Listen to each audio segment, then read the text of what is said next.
Welcome to my channel. What we have here today is a 2010 Chevy Equinox. If your ABS system is acting up, this video might be for you. Okay, here's what we have. You hit about 15 to 18 miles per hour and you get the all-wheel drive off light coming on the ABS and the Stabilitrak icon up there in the top left of the RPM meter. If that looks like your problem, stay tuned. And on the next screen is the service Stabilitrak warning light comes on also. So with those warning lights coming on, the ABS system has a problem. Now, it needs to be scanned. A regular OBD2 scanner will not do it. You need a scanner that also reads ABS codes. So I don't happen to have that one. I just, you can borrow one from O'Reilly's or any of your local auto parts stores should have one that you can use. So what it flagged was the left front speed sensor circuit is what is telling me the problem. So it could be the speed sensor itself, or what I'm thinking, more than likely, it's the where the speed sensor picks up the speed of the wheel from the hub. Anyway, we will test the speed sensor circuit, see what we have there, and more than likely I'm leaning towards getting the hub pulled off and replaced. So that's the plan. We'll take the wheel off. It's the 7/8 inch socket or 22 millimeter, and we'll get that wheel off and I'll show you how to safely jack the get it loose. We'll jack up the vehicle, show you where to put the jack stands. From underneath the vehicle you see the subframe going all the way around. That's where you want to jack, and that is also where you want to put your jack stands. What I'm going to do is I'm going to jack it up in the middle, and I'm going to use jack stands on the sides, and I'm going to lift up the whole front end. I'm on cement. If you're not on cement, you want to use a good, not fiberboard, but a good chunk of plywood. I'll show you what I use if I have to jack on any kind of gravel or grass or something like that. This is what I use to jack on if I don't have a solid surface, cement surface, a nice thick chunk of plywood, again, not fiberboard. I'm going to use these in this case just to block the wheels, just to, the back wheels blocked so it can't roll, even though it is in park and the safety emergency brake is on. Parking brake, some calm emergency brakes. Anyway, all right, the wheel lug nuts are loose. I just used a breaker bar. If you have air tools, you can use that too. Or a impact gun works excellent. Okay, I'm going to jack it up and I'll show you where the jack stands go. Okay, jack stands in position. The weight is on the jack stands, but I also have the jack under there just to add security. We're not going to be crawling under the vehicle for this repair, but safety is paramount, and you definitely don't want to drop the vehicle until you're ready for it. Okay, let's get to it. Setup. We have to remove this center axle nut, and so the way we're going to do that, you're going to need a large socket. It's 35 millimeter or 1 3/8. They're a little cheaper if you buy them in a set, but if you just want to get one or borrow one, 1 3/8 or 35 millimeter. And I just got a breaker bar on here, and then obviously this rotor is going to turn, so I'm going to use a screwdriver. You could use a punch, but you're just going to put it right in here. There's a little spot for it. It's going to rest against a brake caliper, and we're going to take that off. Okay, I'll finish taking that off. Something to add here. I do throw the tire underneath the frame just for one last little bit of safety measure. If everything else fails, well, it's going to come down on that tire. And then the party line. Thanks to Timmy at Auto Repairs. Now this job shouldn't take too long, but I just, you start the line in the order you take the parts off. So lug nuts, and then the axle nut. I just leave the sockets there also. And then when you come back to put it back together, you just start at the other end, and that's the order they go back on. Again, the air tool, if you have it, can speed up the process. If you're doing a bunch of these a day, that helps. If you're only doing one, well, you know, a breaker bar ratchet 1/2-inch drive is just fine. Next in line, we're going to take this brake caliper off. We got two 18mm bolts, one here and one right down here. 18mm deep socket works. This is a speed sensor line here. I told you we were going to ohm that out. We'll do that. I'm confident that the hub is the weak link here, but anyway, it just pops out of there. Just move it out of the way a little bit. This brake line is in the way a little bit. With a deep socket, you can get to it. I like a breaker bar. This one that angles is really nice. They are a little tight, so it takes a little bit of work to get them, but this breaker bar should work just fine. Okay, I'm going to bust those off, and we'll be right back. Now with those two bolts out, they're the same length, so they can go in top or bottom. To the party line they go. I'll add the socket, and then what we can do, you can either use a pry bar. I did a brake job on this not too long ago. If you do need pads and rotor, this would be the time to do it because you're taking this off. I'm going to pry this off. What we want to be careful of is not putting any tension on the brake line. So I have a hanger. They make caliper hangers. I'm just using a old coat hanger or whatnot. And you're just going to hang it so there's no weight on this brake line. You don't want to damage that. Okay, I'm going to take it off. It's loose. You can either pry it off, you can tap it off, but the pads might be rubbing on here a little bit and create a little bit of groove, but just be careful. Don't drop it. Get it hung up from the spring, and we'll be right back. All right, next in line, you see a Torx there. That's just holding the rotor on. So that is a T30. I am going to use a 3/8" drive ratchet, and that T30 is just on that bit socket. I kind of like those. Those are handy. Okay, I'm going to take that off. Okay, with that Torx bolt loose and out of there, the rotor's ready to come off. Now this one's loose. It's going to slide off the hub very nicely. Sometimes they seize on. They get some rust buildup down around here. One trick, I always keep some old 2x4s and such, but little trick is you can put a board back here if you're going to save your rotor, and hit that. Give it a little tap with a hammer on the back. If you're not going to save your rotor, you can beat on it, and right in here, some good spots to hit.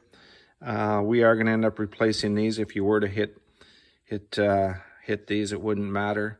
But if you're just doing a brake job, you want to be careful not to damage these threads. But if you hit in here with a hammer, that's a good way to break it loose. From the back here is a good way to do it. Yeah, just some tapping and hitting a few love taps.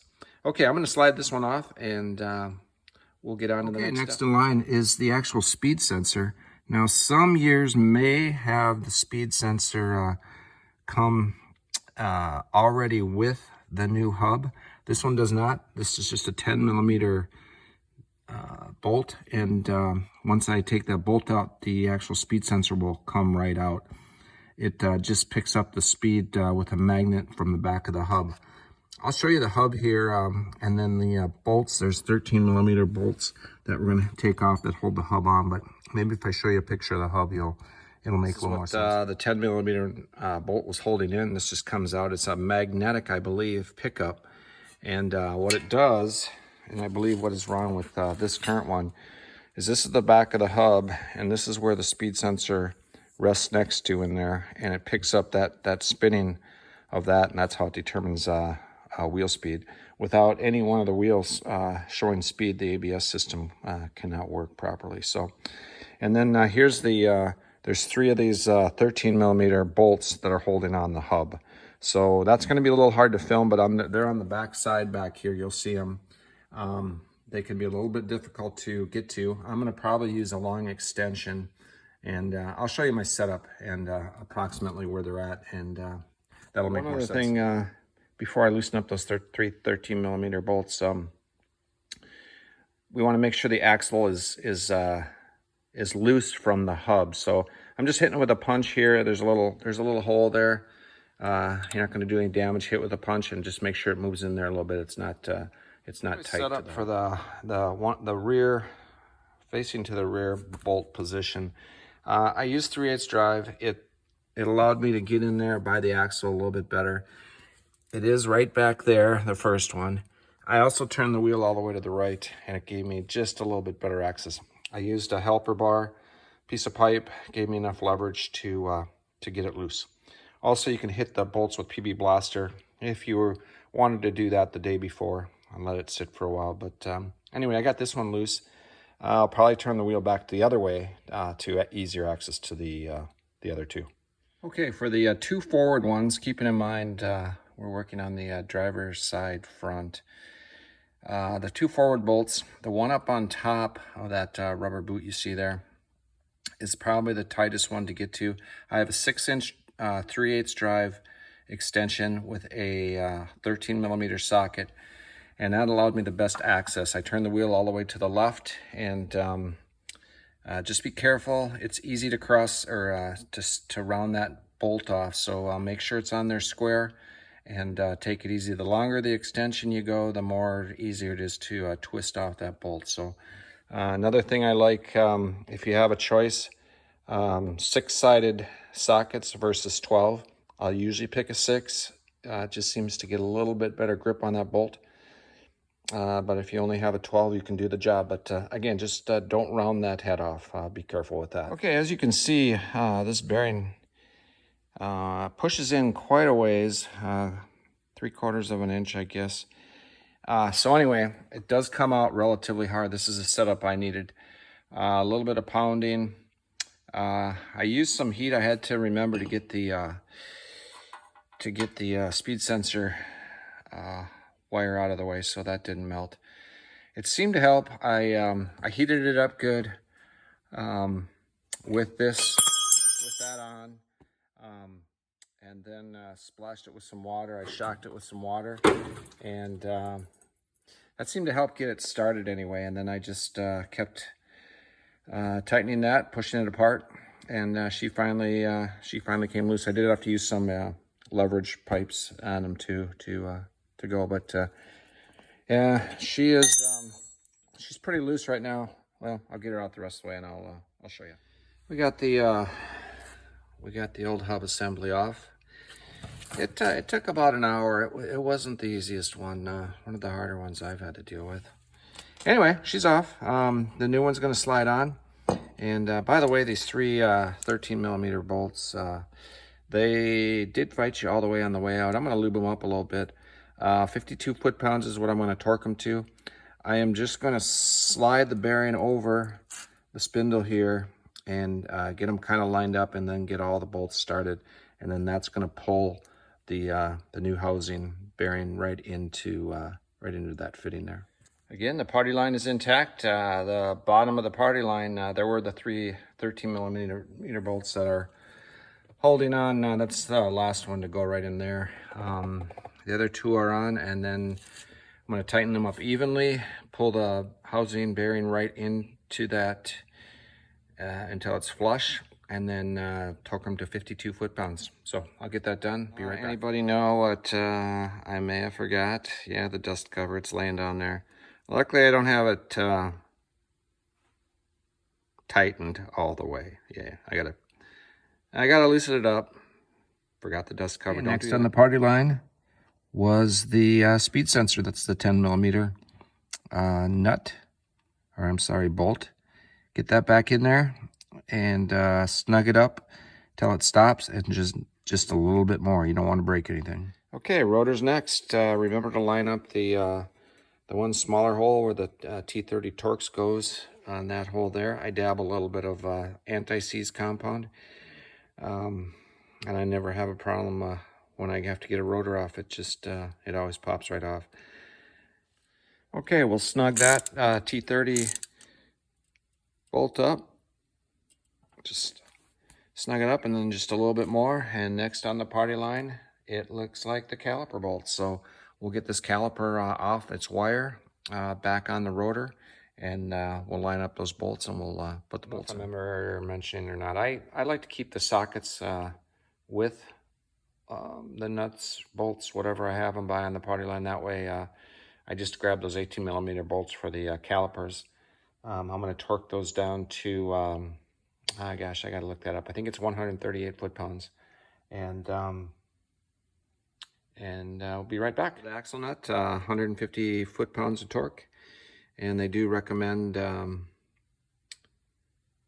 new nut anytime you remove it. And don't forget to put the speed sensor back in its clamp. That's a nice looking party line. All that's left is the lug nuts. 7/8 socket or 22mm. I like to put a little anti-seize on the lugs. That's the product I use, and just works for me. Tighten these lug nuts down, 140 foot-pounds, and we'll be right back. Something else that works for me. I add the anti-seize on the lugs, and then I put a little dab on the hub there, and where the tire touches, and I have good luck with no rust formations. We do live in the Rust Belt here, so I've had tires seize on there before. Trying to change them can be difficult. Anyway, not required. It's up to you. All right, 140 foot-pounds, as I told you, and snug them up when the wheel's up, and kind of the star pattern here, here, here, here, and then snug them all up good, and then lower it down, and then torque them to 140 in that same star pattern. All right, I appreciate you guys watching. Let me know what you like, you don't like. Leave a comment, thumbs up, subscribe. Thanks a lot. Hope this helped you out.